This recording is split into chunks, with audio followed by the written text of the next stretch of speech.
We have an update this morning to a shots fired complaint in Champaign. Police say a car was hit by gunfire, but nobody was hurt. This happened near Kenwood Elementary School on Maple Park Drive and West William Street. Police currently do not have anyone in custody for that. A teenager was arrested for soliciting a minor for sex in Champaign. This happened on Holly Hill Drive. Police took reports of the 18-year-old stopping his vehicle next to a 16-year-old girl. Officials say he pulled out his wallet and offered her money in exchange for sex. His name has not been released. New this morning, those of you living in Urbana may need to find a new route to work this morning. That is, if you are in fact going to work. That's because the southbound lanes of Vine Street in Urbana will be closed starting at 7:30. It's just south of Washington Street. Workers are removing a tree there. They are expected to open that road back up by noon. Tonight's forecast going to be another one of those that it's going to be nice to open up the windows, maybe turn on the ceiling fan too to go along with that. Mid-60s for spots closer to I-74, but if you're north of I-74, you might be able to go without the ceiling fans, as many of us will dip down into the upper 50s. Going to be a pleasant overnight overall, though. More of the clear skies ahead, just like what we're noticing right now live in Champaign on your Roofing Dog iNet Bratcher weather camera. It's a quiet start. Of course, you see all the green showing up in the trees. We've had a good amount of rain here over the past few weeks, so we're doing fine at the moisture department. 65 in Champaign, 70 in Effingham. Rain farther to the south. Should be heading more so into Indiana, but those of us closer to I-70 will have a chance of seeing some additional showers. We'll talk more about the rest of your 7-day forecast coming up in about 5 minutes. Mac? All right, thank you, Adam. Well, it's a decision that won't only affect athletes and fans, but Central Illinois business owners and restaurant owners are also taking a hit. One of those is Stan Sports World in Champaign. They sell U of I promotional products and clothing to the university. When sports seasons roll around, they do their best business. However, their bottom line will likely take a big hit since fall sports is now postponed. There's so much revenue, through the university that football gives to them, which then is a trickle-down effect, which if they start cutting sports, would be huge for us. And business owners say they hope people in the Champaign-Urbana area realize the importance of local supports when they're shopping. Urbana School Board voted to approve the district's reopening plan for the fall, but not before making some changes. Superintendent Jennifer Ivory Tatum announced that the administration is now recommending staying fully remote for the entire first quarter, and the board approved that plan. Last week, she announced the district would no longer offer hybrid learning at the start of the year, but could return to that format as early as September 8th. She says a big driver in that decision was the rise in cases in the area. Another major factor, Champaign's decision to go fully remote for the first quarter. It impacts us greatly. As Chancellor Jones said, in meetings I've been in with him, there isn't an imaginary wall around the U of I, whether isn't an imaginary wall around Champaign either. Ivory Tatum says more than 300 Urbana staff members are from Champaign, and those with kids were facing tough decisions on finding childcare if the districts were not in sync. Urbana's kids are set to return to the classroom on the 24th.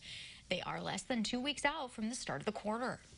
Well, while some schools are starting with remote learning this fall, like Urbana, others are giving parents the choice. The Paris district is just one example. To give you an idea of how Paris compares to other districts, it has more than 1,300 students altogether. Champaign schools had more than 10,000 students enrolled last school year. Paris Superintendent Jeremy Larson says nearly 70% of students want in-person instruction. They also want to come back full-time.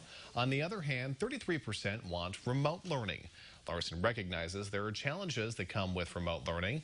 That's why they have people staffed to help in the form of remote learning centers altogether. We are going to work with these families to ensure that their children don't get behind. We recognize the importance of an education, and we also recognize doing it in a safe learning environment. And so we just want to work with everyone to ensure that that's what occurs this school year. And 3 Paris students are positive with COVID-19 at this point. Nearly 30 Paris students are being quarantined because of that exposure, along with 2 staff members. The 33rd Infantry Brigade combat team based out of Urbana deployed nearly 2 months ago, and they're hard at work keeping our country safe. Nicknamed Task Force Illini, the group has been around since 1832, and they've been dedicated to improving the country's security. WCIA3's Karina Rubio attended their deployment and then caught up with them via Zoom. She joins us live from the National Guard unit in Urbana with more. Good morning, Karina. Hey, Christy, good morning. I had the chance to reconnect with the mission's leader, Colonel Clayton Kettemeyer, who says they've definitely had a busy few months since leaving home. About 165 soldiers deployed back in June after the ceremony to go help develop a combat training center in western Ukraine. It's part of an ongoing effort between U.S. and Ukraine armed forces to achieve military reform. That came at the request of the Ukrainian government back in 2015. Task Force Illini soldiers say this is an important mission focused on security and partnership. Our task force in particular offers and can bring here in our advising mission to the is a lot of combat experience, and we also have a lot of people on our team that have significant experience in training management. Other countries helping in this effort include Canada, Sweden, and Lithuania. Task Force Illini will spend 9 more months over there. And Colonel Kettemeyer says that helping with Ukraine's military reform will help their armed forces get into NATO. Reporting live in Urbana, Karina Rubio, WCIA3, your local news leader. All right, thank you, Karina. And that's going to wrap up the morning show right here on WCIA. But coming up when we make this switch to the 7 o'clock hour of the morning show. The Big Ten punts their football season this fall. We have the latest reaction from players. But before we go, let's take one last check of the weather with Adam. Hey, Adam. Good morning, you two. So skies are going to be relatively sunny. We do have a few more clouds closer to I-70, and that's where you could possibly get a better chance of that stray storm as we go into the day. 83 today, 84 tomorrow, up to 86 on Friday. And the warmest day here over the next 7 is going to be on Saturday as we top off at 87. Then we start to notice a cooling trend.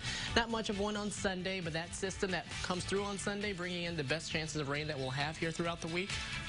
We'll also have a cold front that will drop those highs back not only into the 80s, but the 70s on Tuesday and for quite some time afterwards. We'll tell you how much longer coming up on the X. Have a great Wednesday.